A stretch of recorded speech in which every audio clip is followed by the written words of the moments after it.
everyone and welcome back to my channel. Today I'm going to be reviewing and comparing two different types of highlighters that look very similar. We have the BIC Brightliner Pastel on the left, and on the right we have Manvy Uchida, which I've never heard of before. I saw this at the store the day I picked these up, but I was very interested in trying them both out because they have the exact same colors, but the Uchida one was actually more expensive than the name brand BIC, so I wanted to see how basically it stood up to the competition. Up first, this is what the packaging looks like. There are 6 highlighters. You have a yellow, a purple, pink, orange, blue, and green. On the back it tells you that it has 6 colors and it has chisel tips and it has a soft grip for comfort and control. For some reason though, on the packaging it has these little ridges and bumps. It might be for those who are visually impaired, but I personally don't know why it's there. That's just my assumption. If it is, that's wonderful. If not, and it's just for decoration, then okay. And this is the Uchida set, which, look at this guys, the blue, green, yellow, orange, pink, and purple. Exact same color schemes, the exact same shades, except these are a little thicker looking than the others. So I was like wondering, are they basically the same thing? Because if they are, why is this one more expensive? This doesn't really say anything special. It just talks about all the places you can use it in card making and journaling. And it's like, okay, so a highlighter. So I went into this with an open mind. I was hoping that the Uchida ones, being more expensive, would be a little bit more high quality. So I did want to see if I should switch over to their products. Up first, we are going to be testing out the Uchida set. It comes in this really thick, pliable plastic case. So if you wanted to put the highlighters back in when you were done, you could, because it's basically a carrying case. Unfortunately, this little sticker does come off, but you can slip the lid right back in to this little holder that it has. And this is what it looks like when you get the highlighters out. They're very thick for highlighters. I think they're really pretty. I love the way the barrels look. It does have the brand on them. And I love that little grip on the side that has a little bit of rubber almost. It's actually very nice to touch, and the little bump on it makes it easy so that the highlighter doesn't slip out of your hands, because this is a very sleek material. This plastic is very slippery, so if you have like sweaty hands or something, it might be an issue to hold unless you're holding it specifically from the rubber ends like they would like for you to. I really like the way the cap looks. I'm not sure what those little circles are on the cap because it doesn't look like it's a ventilation of any kind, but it might just be decoration. This is what the tips look like, and the one thing I look for in markers and pens that have caps is being able to put the cap back on the markers, and you can't with this. I'm not sure why they designed it that way, because for me personally, I have a tendency to lose caps for my pens and markers, and so just sitting it anywhere is a little difficult for me, and I wish that they would have made it so that the cap would fit on it flush. This is what they look like side by side. As you can see, the Uchida is a lot thicker and it might be a little bit longer, but the BIC one actually looks and feels a little bit more high quality, if you know what I mean.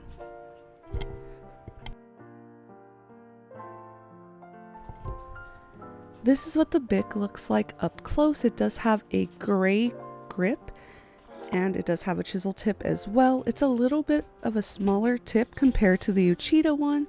So if you like thicker highlighter lines, definitely you want to go for the Uchida ones, because the BIC Brightliner Grip pastel highlighters are very thin, and I do find myself that having to go ahead and make double the lines when I have to highlight larger letters.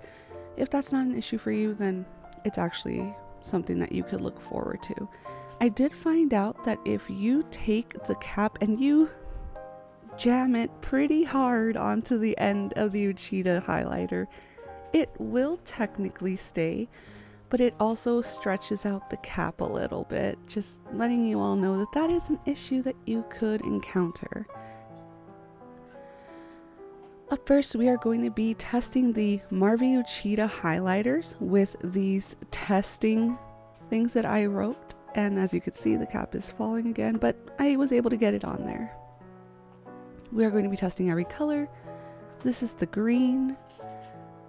I did notice that when I first started using them, it was leaving a really, really dark line at the end, and it almost felt like water paint, if that makes sense, like watercolor. And when I did that, I was afraid it was gonna streak a little bit, but it didn't, luckily, because I did let it dry. It was very, very light. It didn't have a lot of pigment. It felt like it was just possibly a water-based marker, to be quite honest. I did try to put the cap on the pink, and as you see, it sat pretty well. Just like the first one, it did leave a dark, wet mark at the end, but it also picked up the ink from the pen. And the thing is, I had written the words test out a while before I even used these, so the liquid was heavy enough that it did make it bleed. And on top of that, I don't know if you could tell, like, besides the staining on the Uchida marker, when I was highlighting a large part of the paper, it left it very wrinkly, and it felt like I'd spilled water on it almost. And that's what it looked like to me. And I was a little concerned about that because I personally don't want that to happen, especially if I have to highlight more than once on a certain part. Up next, we have the yellow. And as you can see here, it's a really bright looking yellow, which I was super excited for. I love really bright yellows when it comes to highlighters. But unfortunately, it came out really dark, and it also was streaking the letters. I do think these are water-based because there is no way they're not with how much liquid is coming out of them. As you can see here, I was trying to rub the ink off of the highlighter, and it did end up working eventually, but it took a little while, and that was one other small issue I had with this, because usually it's not something that I have to worry about with most highlighters. And as you can see with the yellow, it also made the paper quite wrinkly. Up next, we're going to be trying the blue. The blue's cap did not want to fit at all, even with force, on the cap, so we just had to put that next to us. But the blue actually didn't smear or stain anything or ruin the pen, so I was pretty happy about that. I was pleasantly surprised.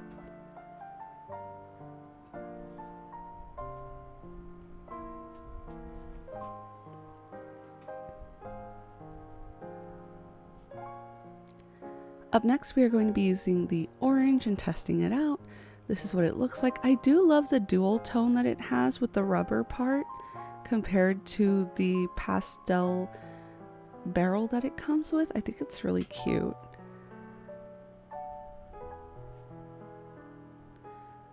I did not end up liking how this orange came out though. I felt like it was kind of muddy looking when I used it, so I personally might not use the orange again, but it's there in case I need it.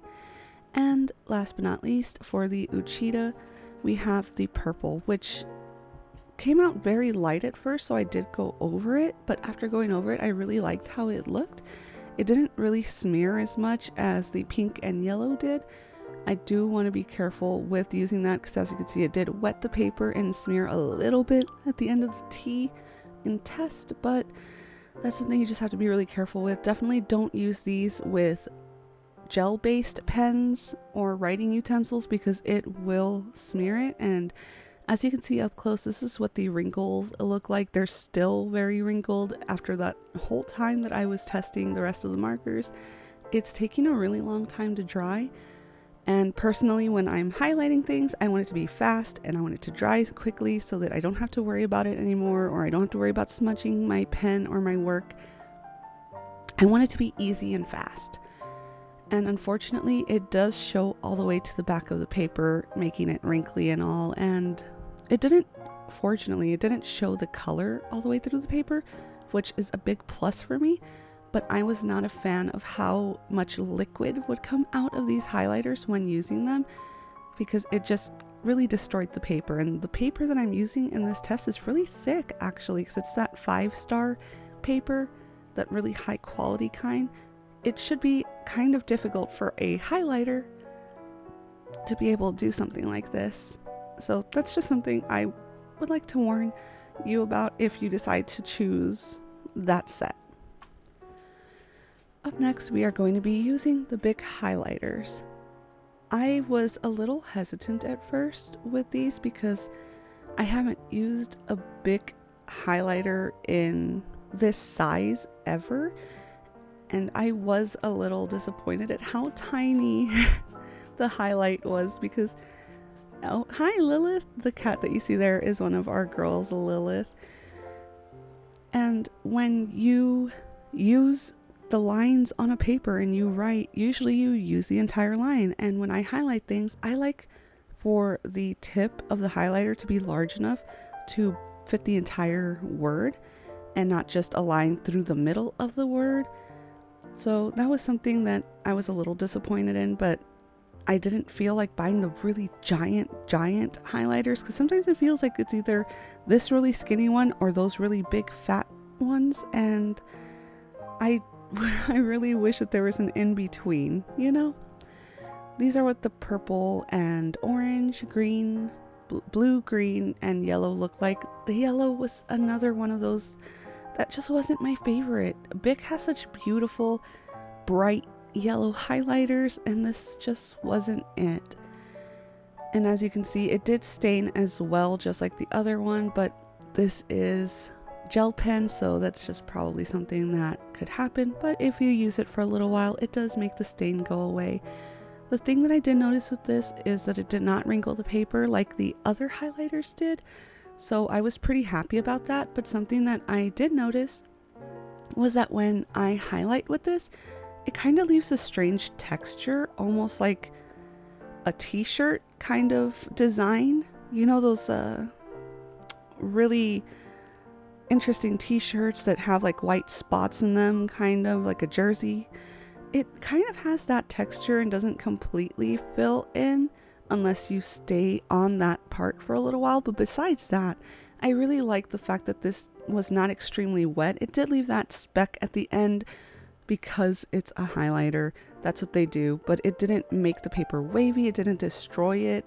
It didn't completely pick up all of the ink from what I had written for test, and I was pretty happy about that. But like I said, I wasn't a big fan of how skinny the tip was for a chisel tip. It was very thin, and I like a thicker tip for my words to be completely covered.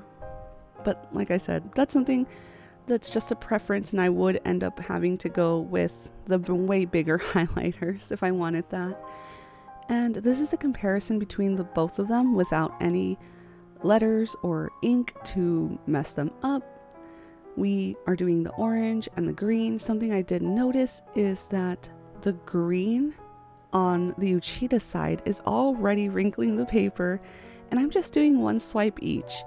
I am doing the exact same thing on both sides, and it's not something I am very excited to use in the future. Maybe if you're using really thick paper, like almost watercolor paper or a cardboard, sure. The Uchida one would probably look gorgeous. But if you are going to use these for school or something, you probably don't want to use the Uchida side, just because it might destroy whatever you are working on or make the paper look really bad. I really like the BIC here. I was not a fan of the interesting texture it left instead of just a smooth line, but it has grown on me. And the thing with the Uchida, I don't know if you could see when I drew with the pink or wrote the line, it kind of leaked a little and caused some kind of splash to come out of it. I was very disappointed in that because I was like, oh, they're basically the same, except one just feels water-based and the other one is just a normal highlighter. And it's that pink, when it just splashed like that, it was just a little too messy, not very professional looking. And that was just something that kind of put a big 1 point down for Uchida on my side of things. The purples came out beautiful though, and the yellows look almost exactly the same. The greens, the Uchida one is definitely more pastel, and so is the orange. The blues are almost the same as well, and the BIC pink is actually way darker. But as you can see, the dark spots in the Uchida are much darker because it actually wet the page pretty decently. These are the differences, and I personally feel like BIC is the winner here. It costs less, not a lot less, but it does, and I personally like the way it worked with the paper and the text better. But that's just my personal opinion. If you guys want to try them out for yourselves, let me know in the comments below which one you like more. Thank you so much for hanging out with me today, and I hope you have a wonderful day. Bye!